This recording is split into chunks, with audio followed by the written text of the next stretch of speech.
Master उन्हें कहा जाता है जो प्रैक्टिकल में कर दिखावे, प्रैक्टिकल शरीर के साथ जुड़ा होता है। और शिव को अपना प्रैक्टिकल शरीर है ही नहीं।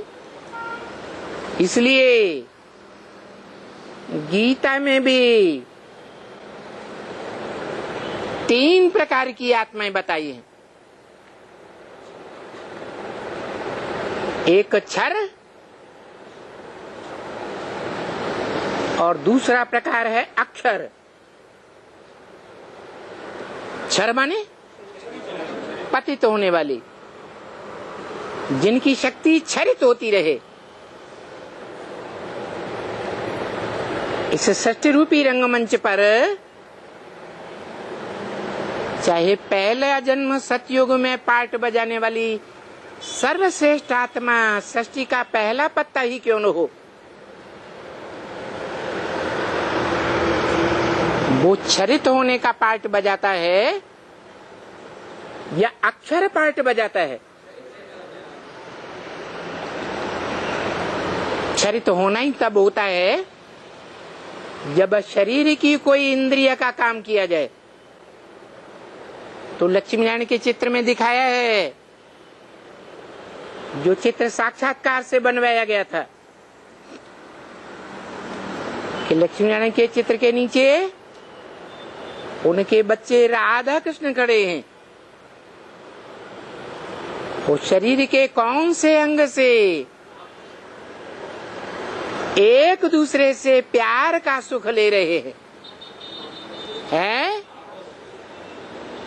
ज्ञान इंद्रियां हैं सर्वश्रेष्ठ। उन ज्ञानेंद्रियों में भी आंख है सर्वश्रेष्ठ। आंख का सुख ले रहे हैं तो भी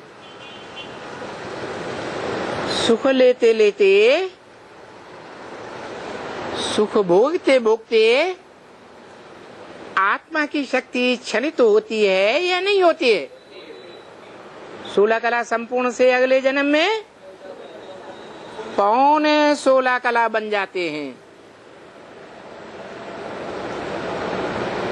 तो जब सूक्ष्म ज्ञानेंद्रियां हैं, शक्तिशाली ज्ञानेंद्रियां हैं, उनमें ही क्षरण अवश्यंभावी है। तो जो कर्म इंद्रियां हैं, जिनका ज्ञान से कनेक्शन ही नहीं है, उनमें तो क्षरण जरूर होगा। परंतु ब्रह्म वाक्य मुरली में बोला गया है,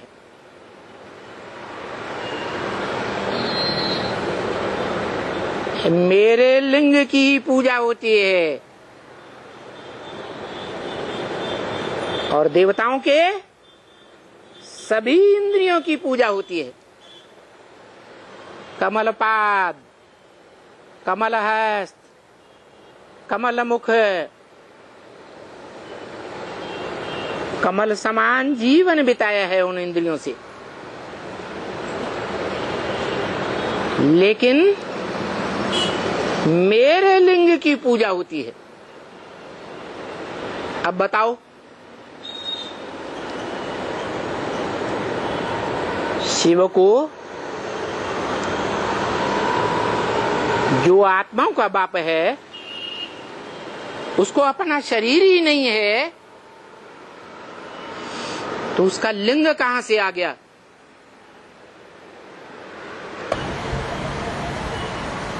जिस शरीर में रहकर पाठ बजाते हैं उसको है, जिस शरीर में आकर पाठ बजाते हैं उसको ही लिंग कहा गया। लेकिन उसका अपना तो नहीं है।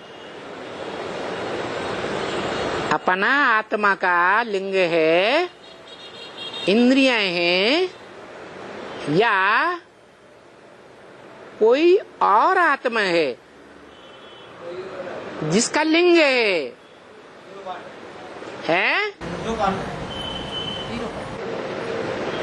हीरो पाटधारी की बात है, लेकिन जिस समय शिव उसमें आते हैं तो हीरो पार्टधारी है या इस सृष्टि में बैगर का पार्टधारी होता है?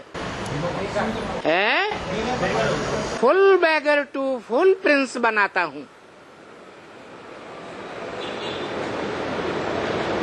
तो हीरो की तो बात ही खत्म हो गई उस समय।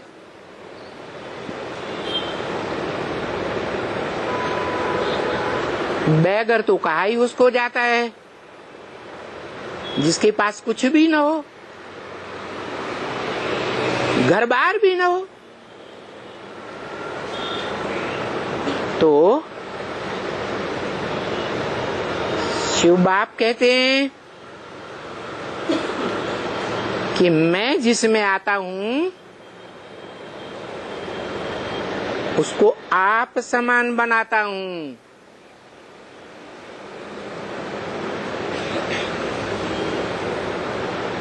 इस संसार में अगर देखा जाए तो जो शिव आत्मा है, जिसकी आत्मा का ही नाम शिव है और जिसमें प्रवेश करता है,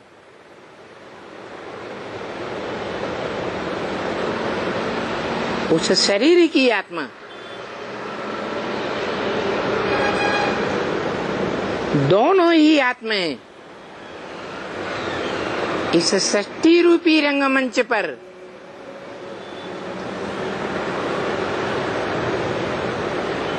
बैगर के रूप में हैं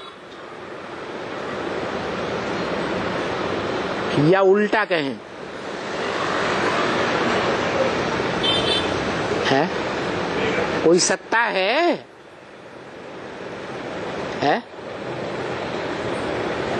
दोनों ही आत्माओं की सृष्टि रूपी रंगमंच पर कोई सत्ता है?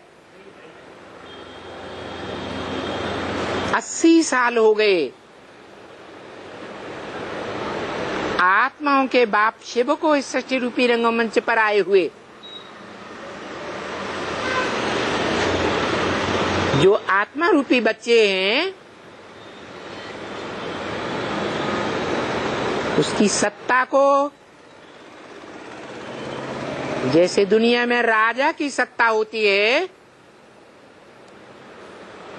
ऐसे उन आत्माओं की अथॉरिटी को मानते हैं क्या?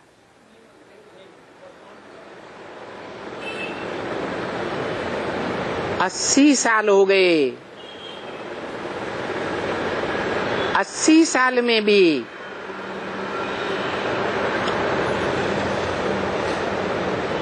वो आत्माएं पार्ट तो बजाती हैं लेकिन अपनी कोई प्रकार की अथॉरिटी नहीं दिखा सकती। उनके पास कोई दुनियावी अथॉरिटी है? कहेंगे ज्ञान की अथॉरिटी है,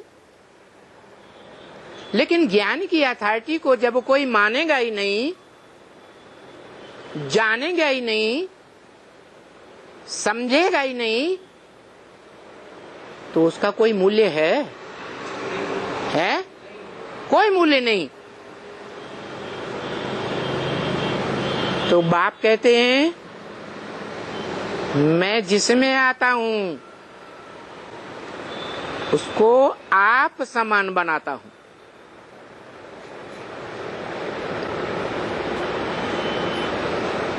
कौन कौन सी बात में आप समान बनाता हूं? ये आखिरी अथॉरिटी है, निराकारी, निर्विकारी और निरहंकारी। और हर आत्मा रूपी बच्चे को इसी रूप में वापस ले जाएगा। इसलिए बोला मच्छरों सदृश ले जाऊंगा। क्या? जैसे मच्छरों की कोई अथॉरिटी नहीं होती, कोई वैल्यू नहीं होती है,